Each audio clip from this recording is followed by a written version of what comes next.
Ta génération va témoigner. La génération de Moïse a témoigné. Ta génération va témoigner. Ta génération va dire à la prochaine génération, nous avons vu des hommes de foi. Nous avons vu des esprits. Amen. Un homme de foi est un homme d'esprit. L'esprit de la foi existe. Lorsque tu as l'esprit de la foi, on dira tu es comme Caleb. On dira tu es comme Josué.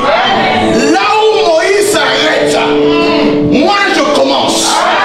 Là où Moïse s'arrête, moi je continue. Parce que tout lieu où foulera la plante de tes pieds t'a été donné en possession. Là où tu travailles, t'a été donné en possession. Là où tu habites, t'a été donné en possession. Ce matin, je vais te dire une chose. Ta génération parlera de toi. Ta famille parlera de toi. Si eux ne sont pas mariés, toi tu vas te marier. Si eux ne regardent pas l'âge, le lieu où Dieu veut te parler, c'est le lieu où la parole de la prophétie t'a été adressée. Avec la parole de la prophétie, lorsque tu prends cela, tu fais de cette parole la tienne. Le miracle derrière l'esprit de la prophétie va courir avec toi. Tu feras des choses que l'homme normal ne peut pas faire. On dirait qu'est-ce qui se passe dans sa vie. C'est comme si il y a une force derrière lui. On appelle ça l'esprit de la prophétie.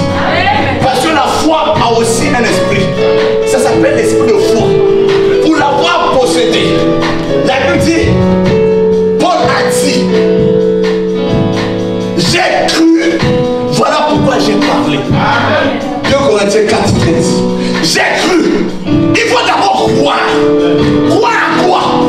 À ce qui nous a été annoncé. Que un fils nous est donné. Alléluia. La domination reposera sur son épaule. On l'appellera comment? Conseiller, Comment? prince de la paix, Comment? Père éternel, Comment? Dieu tout-puissant.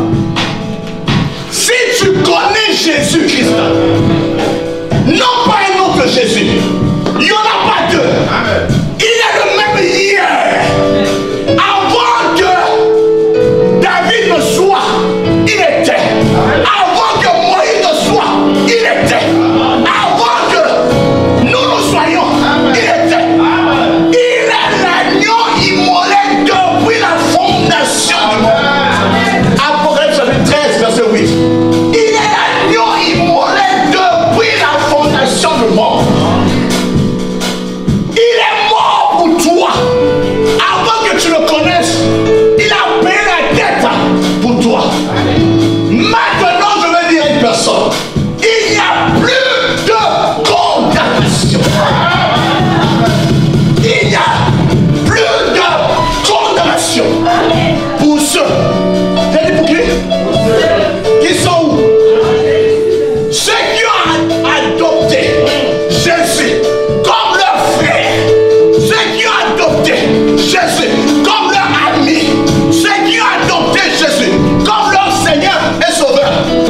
Acclame le Seigneur.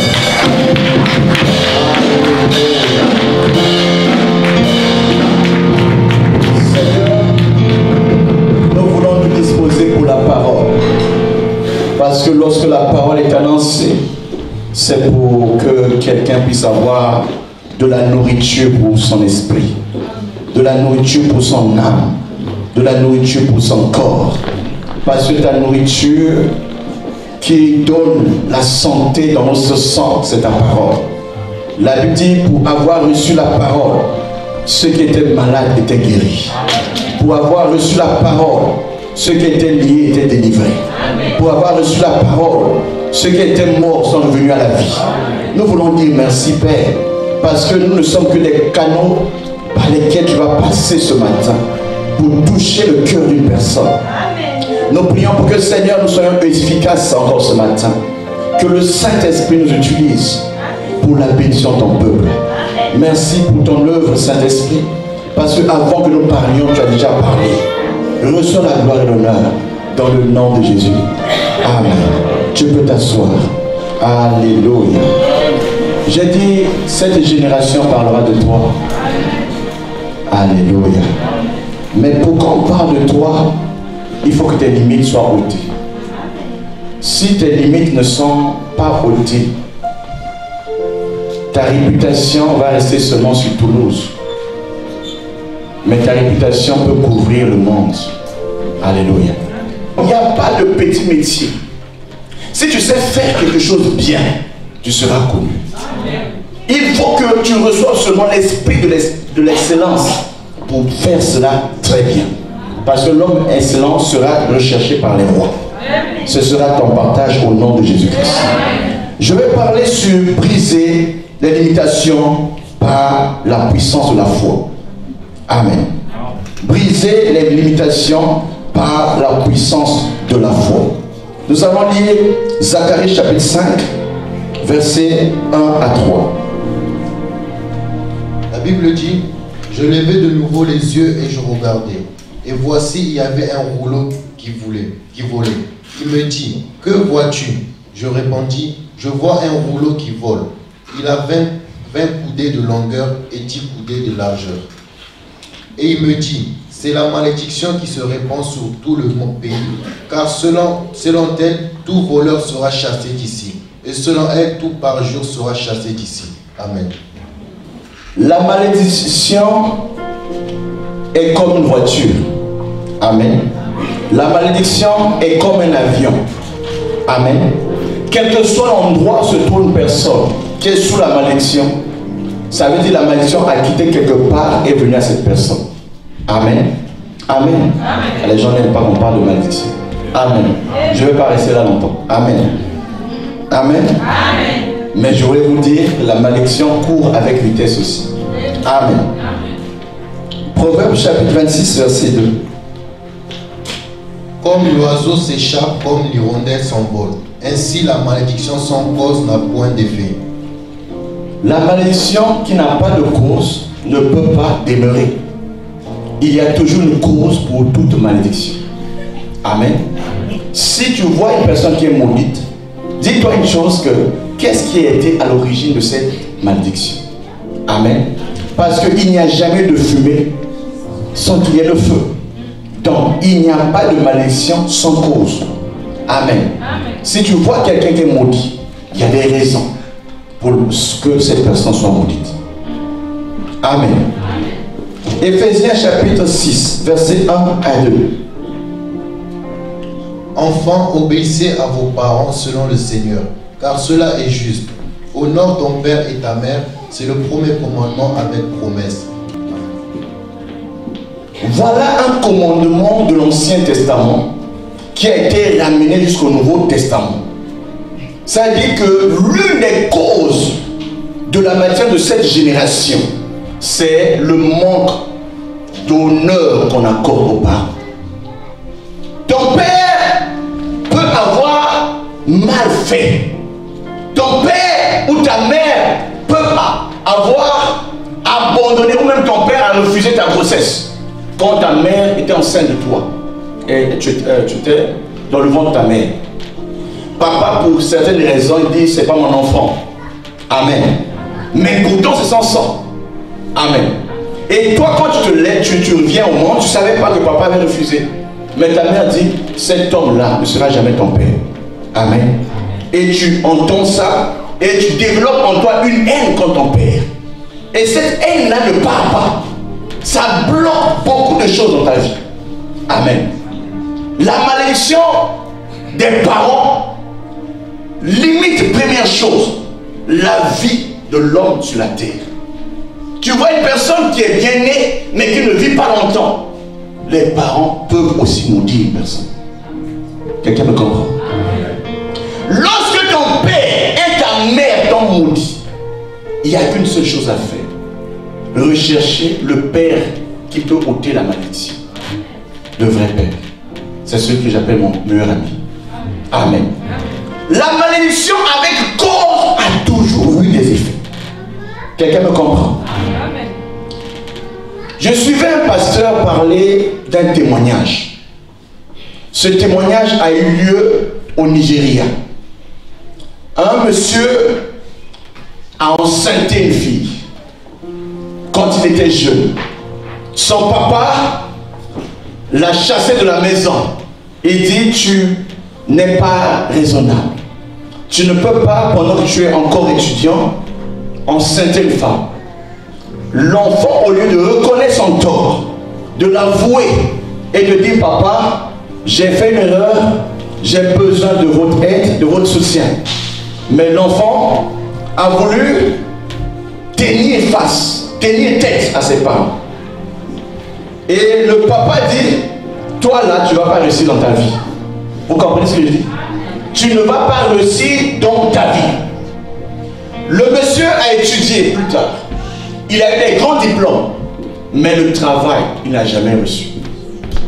Il était en train de travailler, non pas au niveau de ses diplômes. Il gagnait vraiment pas grand-chose. C'est alors qu'il s'est rendu compte que rien ne marche dans sa vie. Il va aller se rappeler de paroles de son père. Mais lui et son père ne se parlaient plus. Même quand son père était mort, le monsieur n'est pas venu. Et alors, il va aller au cimetière, vouloir parler avec celui qui est déjà mort. Les morts sont morts. Amen. Les morts Sont morts. Quand la vie parmi que ton père et ta mère soient encore en vie, c'est pendant ce temps-là qu'il faut régler tes problèmes. Amen. Parce qu'ils vont partir un jour. Amen. Amen. Prends le courage à deux mains de corriger ce qu'il faut corriger. Ça peut être dur, douloureux de savoir qu'on t'avait rejeté quand tu étais enfant. Mais tu restes toujours porteur du sang de cette personne. C'est dur, hein? Amen. Je vais vous dire une chose que le Ecclésiaste a dit dans Ecclésiaste chapitre 6, le verset 1. Vous allez comprendre pourquoi la malédiction des parents, c'est des choses à éviter. Ecclésiaste 6, verset 1.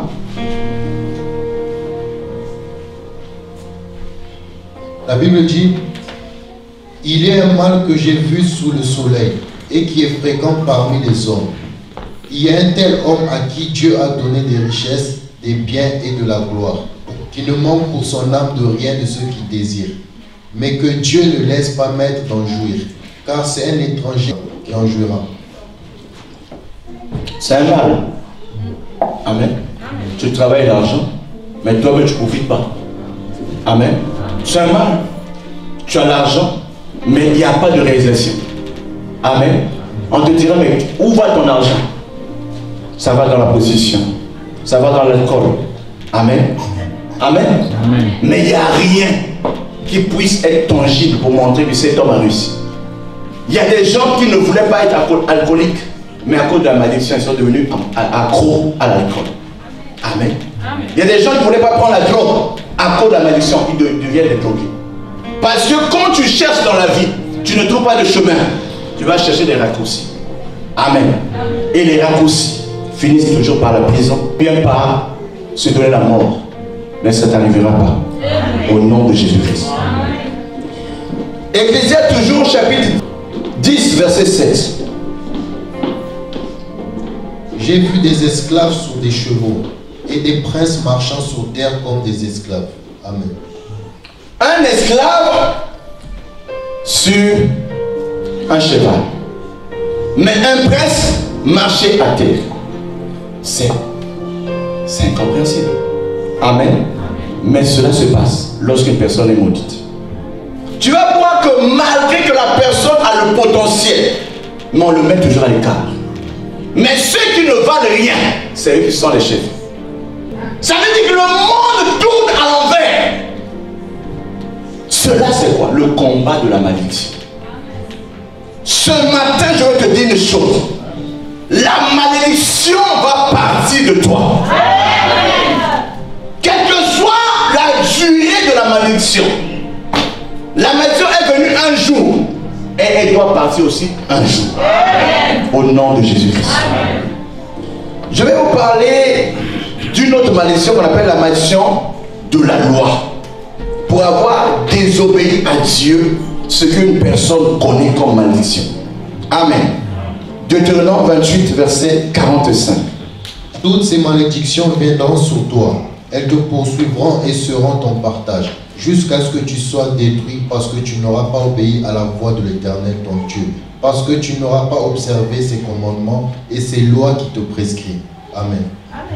Il y a la malédiction que ton père peut proclamer sur toi, celle que ta mère peut proclamer sur toi, mais la plus grande, dangereuse des malédictions, c'est la malédiction qui vient de la désobéissance faite à l'Éternel et de sa parole. Parce que la parole de Dieu ou les lois de Dieu ne peuvent jamais être anéanties. Parce que tout passera, mais la parole de Dieu ne passera jamais. La parole de Dieu est éternelle. Parce que le monde a été créé par la parole.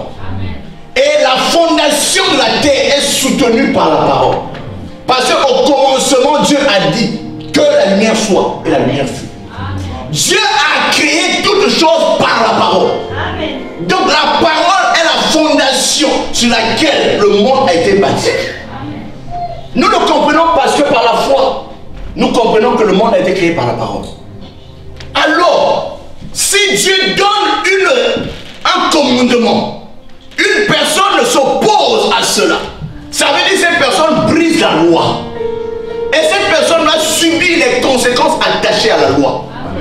Je vais donner des exemples simples. Mais avant que je n'arrive là, je vais vous dire 4 choses que la malédiction fait dans la vie d'une personne. Amen. Première chose, nous comprenons au verset 45 toujours. Il dit ceci: les malédictions viendront à toi. Donc un matin comme ça, sans histoire, tu constates comme ça, pouf, rien ne marche dans ta vie. Amen. Tout marchait bien, après, pouf, il n'y a plus rien. C'est comme si on a quelque chose est tombé sur toi, comme un fardeau qui est tombé sur toi. Tu te dis, mais ça vient d'où? On appelle ça la malédiction qui est venue. Amen. Donc tout d'un coup comme ça, de nulle part, pouf, ça tombe sur toi. Tu te dis, mais ça vient d'où? Mais avant ça marchait. Je ne faisais pas d'effort. Mais maintenant, qu'est-ce qui se passe? Je prie, c'est quand je ne prie pas. J'ai changé d'église. Je suis allé, je ne sais pas où. On a prophétisé, ça ne marche pas. J'ai changé de pays. J'ai cherché les prières. On a fait, ça ne marche pas. Ça vient d'où? Malédiction. Ça vient tout d'un coup. Au milieu du jour.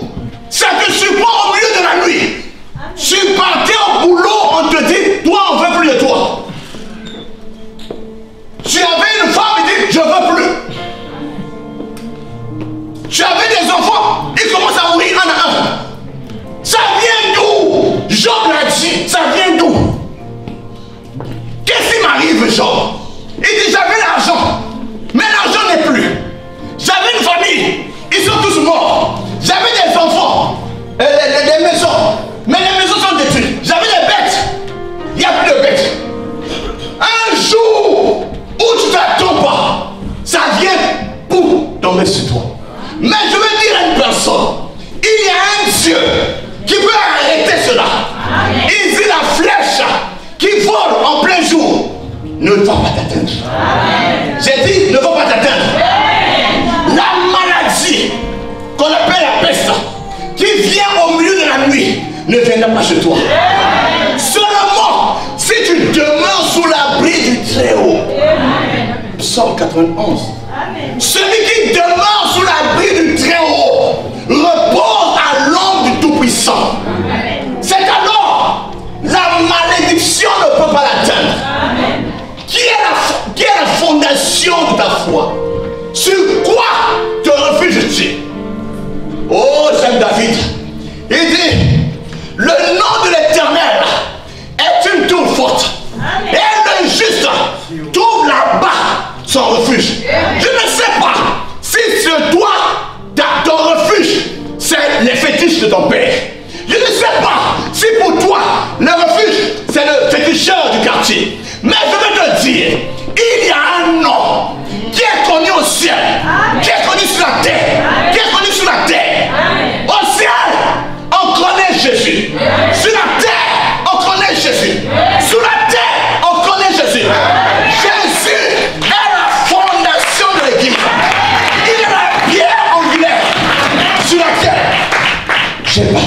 toi. Il faut avoir un refuge. Le monde va mal. Les choses vont mal. Si tu n'as pas un bouclier protecteur, tu es mort. Tu es fini. Tu peux être riche aujourd'hui, demain tu es pauvre. Tu peux être une star, demain tu es tombé. Tu as vu l'étoile briller un jour, pouf, ça tombe. Amen. Il y a un Dieu qui soutient les étoiles. Lorsqu'il te tient dans ta main, il dit, mon serviteur, c'est le Seigneur. Il tient le monde dans sa main. Ce Dieu-là, lorsqu'il te tient dans ta main, je veux te dire, tu ne vas pas tomber. Amen. Il élève une personne. Amen. Et le garde là-bas. On n'a jamais vu David qui a reçu l'onction s'asseoir sur le côté de roi et monter un descendant après lui. Quand David est parti, il avait laissé un fils. Son nom c'est Salomon. Je veux te dire une chose. Si Dieu te bénit, tes enfants aussi seront bénis. Ce matin, je veux dire, tu peux contaminer tes enfants par la bénédiction qui va t'arriver. Tu peux contaminer ta famille par ta bénédiction. Joseph était une personne dans la maison de ton père. Il avait un rendez-vous avec la gloire. Comment? Parce que lui a été choisi. Oh, ce matin, je veux dire, c'est une grâce d'être choisi. Parce que tu es une génération choisie. Tu es un peuple élu.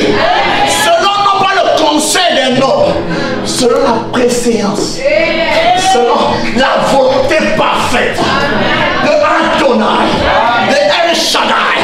Tu as été choisi depuis la fondation du monde. Il a dit, Jérémie, avant que tu sois dans le ventre de la mère, moi je t'avais déjà connu. Depuis le ventre de la mère, tu étais encore une masse dans le ventre de la mère. Oh Jésus. C'était encore une masse. Tu n'avais encore rien. Il n'y avait pas une page de ton histoire qui est écrite.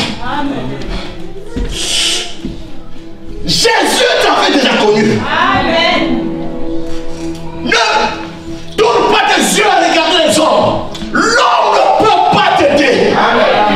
Mais il y a un Dieu qui peut t'aider. Il a le dernier mot sur tout. Lorsqu'il dit oui, personne ne peut dire non. Il y a une dimension où la malédiction vient chez toi. Il y a une autre. Écoutez ça. C'est vraiment bizarre ce truc-là. Amen. On dit, la malédiction va te poursuivre. Tu as déjà vu la malédiction poursuivre quelqu'un? La compagnie allait bien. Dès qu'on le nomme directeur, la compagnie fait faillite. Amen. Il change de boulot. Il devient encore manager. Dès qu'il devient patron là-bas, la compagnie fait faillite. Oh. Amen. On dit, le gars a la poisse. Amen. Il y a des gens comme ça. Lorsqu'on a pris Joseph, on a placé dans la maison, dans la prison, il était chef. Dans la maison de Potiphar, il était chef. Il sort sur le roi, chef. Quel est cet homme? Partout il va, même dans le tombeau, il est chef. Il se lève, il est chef. Écoute-moi, il y a eu des millions de spermatozoïdes pour que tu viennes. Mais tu es la seule personne qui est sortie. Moi je t'appelle un vainqueur. Moi je t'appelle un champion. Moi je t'appelle un élu de Dieu. Parce que parmi ceux qui sont venus le même jour que toi, Dieu t'a préservé. Ce matin, aucune malédiction venant de l'homme ne pourra t'atteindre. Dans le nom de Jésus-Christ, acclame le Seigneur. Alléluia. Donc, il y a des malédictions qui te suivent. Amen. Ces malédictions-là vont partir. Amen. Au nom de Jésus-Christ. Il y a aussi un niveau de malédiction qu'on appelle les malédictions qui détruisent. Amen. C'est, tu vois, la personne avait l'argent, la personne avait des biens, allez le voir. Il avait un bon salon, c'est devenu vieux. Oh, mais le gars ne change pas. Le vêtement a vieilli. Le soulier a vieilli. Les chaussettes sont trouées. La poche avait trop. Vous dites, qu'est-ce qui lui arrive? La malédiction est rentrée là. Si tu ne te lèves pas, ça va rester là. Mais je veux dire à une personne, ne permets pas à la malédiction de rester sur ta vie. Toute malédiction peut partir. Pourvu que tu reconnaisses qu'il y a un Dieu qui enlève la malédiction. Au nom de Jésus-Christ. Alors, comment faire pour que toute malédiction parte de ta vie? Comment faire pour briser les limitations de ta vie? Amen. Peu importe l'origine, mais ça doit partir. Dis, il y a des secrets. Je vais essayer de te dire quelques secrets. Amen. Premier secret, il faut avoir la puissance. Quelle puissance? La puissance de Christ. Amen. Matthieu chapitre 28, verset 18. La Bible dit, Jésus s'étant approché, leur parla ainsi. Tout pouvoir m'a été donné dans le ciel et sur la terre. Amen. Si Jésus est avec toi, il n'y a aucun pouvoir qui peut condamner celui que Dieu a choisi. Amen. Il y a une puissance qui détruit toute puissance. On appelle ça la puissance de Christ. Amen. Regardez, il y a deux choses qui sont passées. Quand Dieu a créé l'homme, la Bible dit, Dieu a béni l'homme. Amen. Amen. Tu arrives dans les évangiles. Quand Jésus voulait aller au ciel, il fait quoi? Il bénit ses serviteurs, ses disciples. Dieu a toujours voulu que nous soyons bénis. Amen. Donc, quand la malédiction vient, elle ne vient pas de Dieu. Donc, tout ce que Dieu n'a pas sémé peut être déraciné. Amen. Vous comprenez cela? Amen. Mais il faut la puissance pour enlever cela. Amen. Actes chapitre 10, verset 38. Vous savez comment Dieu a oint du Saint-Esprit et de force Jésus de Nazareth, qui allait de lieu en lieu, faisant du bien et guérissant tous ceux qui étaient sous l'empire du diable, car Dieu était avec lui. Amen. L'onction brise le joug. Amen. Amen. Jésus faisait du bien aux autres parce que Dieu était avec lui. Dieu l'avait oint. Et cette onction a fait que Jésus puisse détruire toute maladie. Amen. Si tu n'as pas l'onction, tu ne peux pas le faire. Amen. Ça, c'est le premier secret. Quelqu'un a compris cela? Amen. Le deuxième secret, c'est les conditions à réunir pour que tu sois libéré de la malédiction. Amen. Alléluia. Amen. L'un des secrets que nous allons apprendre encore, c'est les commandements que Dieu nous a donnés. Amen. Nous allons prendre Matthieu chapitre 17, versets 19 à 20. Amen. Alors les disciples s'approchèrent de Jésus et lui dirent en particulier, pourquoi n'avons-nous pu chasser ce démon?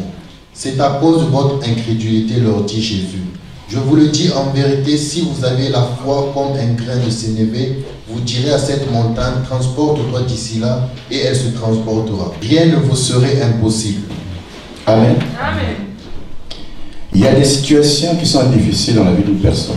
Lorsqu'une personne a une maladie incurable, ça veut dire que l'hôpital ne peut rien faire pour cette personne. La famille ne peut rien faire pour cette personne. L'argent ne peut rien faire pour cette personne. Cette personne a besoin d'une puissance. Amen. Une puissance qui peut venir à bout de cette maladie incurable. Amen.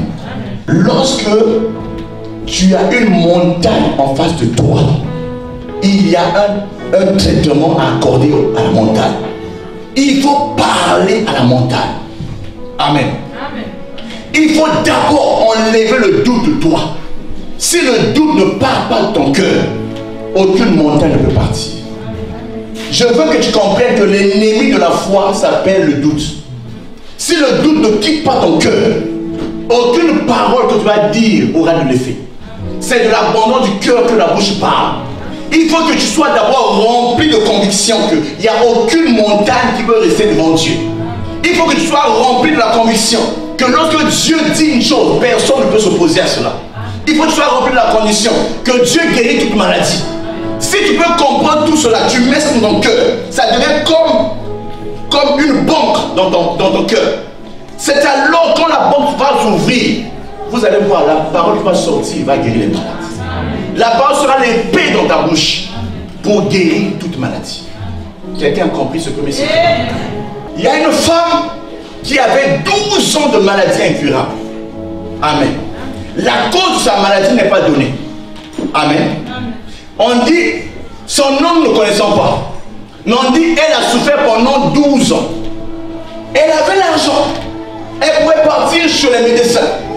Les médecins de son temps n'ont pas pu guérir cette femme.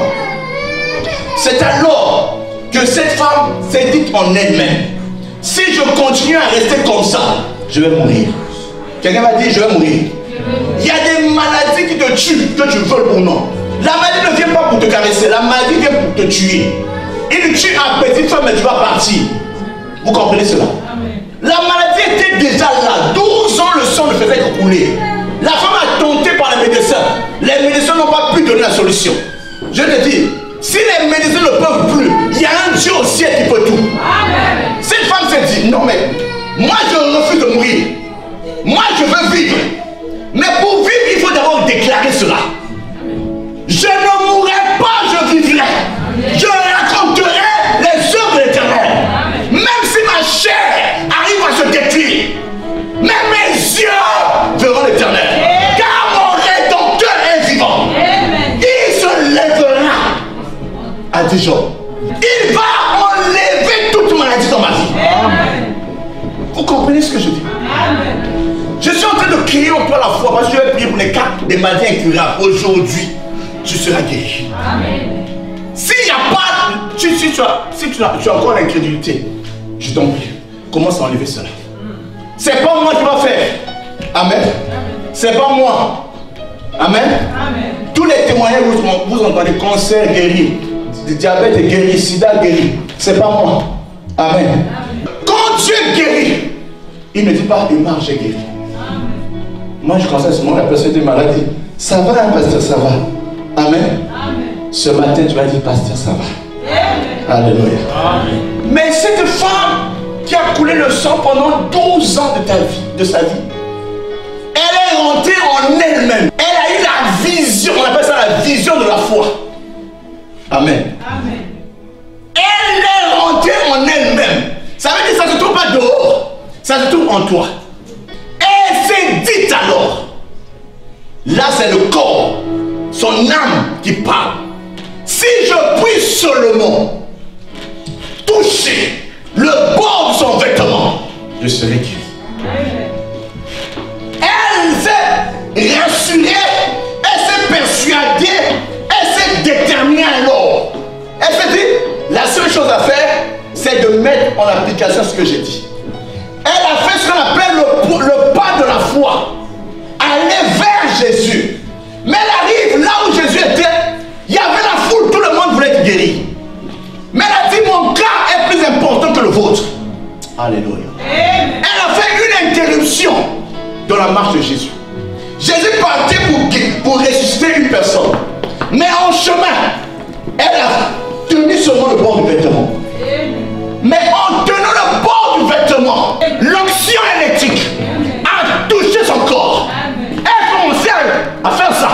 L'onction, ça l'a conduit à l'extase. Elle a senti tout d'un coup que l'onction a enlevé toute trace de sang dans son corps. Elle s'est dit, je suis guéri. Mais je vais dire à qui? Mais le propriétaire de l'onction sait que la puissance est sortie. Amen. Il dit, hé jeune homme, quelqu'un m'a touché. Malcolm me dit, c'est qui? Monsieur me dit, c'est qui? Jean me dit, c'est qui? J'ai dit, quelqu'un m'a touché. Cette personne qui a touché a reçu ce que je voulais aller donner là-bas. A cherché cette personne. La foi peut briser les principes. La foi brise les protocoles. La foi brise l'ordre. La foi, c'est comme une volonté pour prendre dans l'invisible ce qui est à toi. La foi, c'est une main tendue dans l'invisible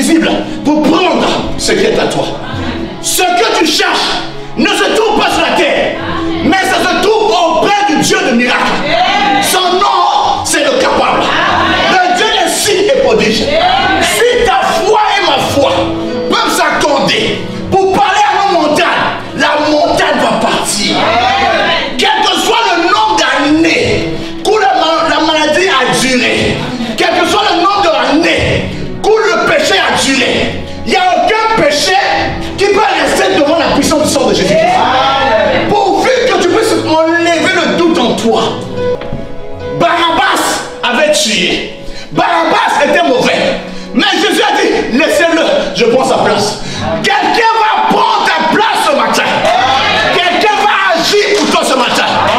Une seule chose que j'ai besoin de toi. Enlève l'incrédulité. Et parle à ta montagne. Tu vas dire, montagne du péché que mon père a eu, que ma mère a eu, moi je sors de toi. Amen. Ferme tes yeux seulement. Je vais déclarer des paroles sur toi. Seigneur, j'ai parlé de ta part.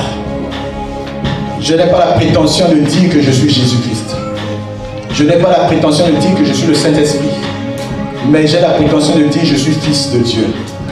Parce que la Bible dit à tous ceux qui ont reçu la parole leur a donné le pouvoir de devenir enfants de Dieu.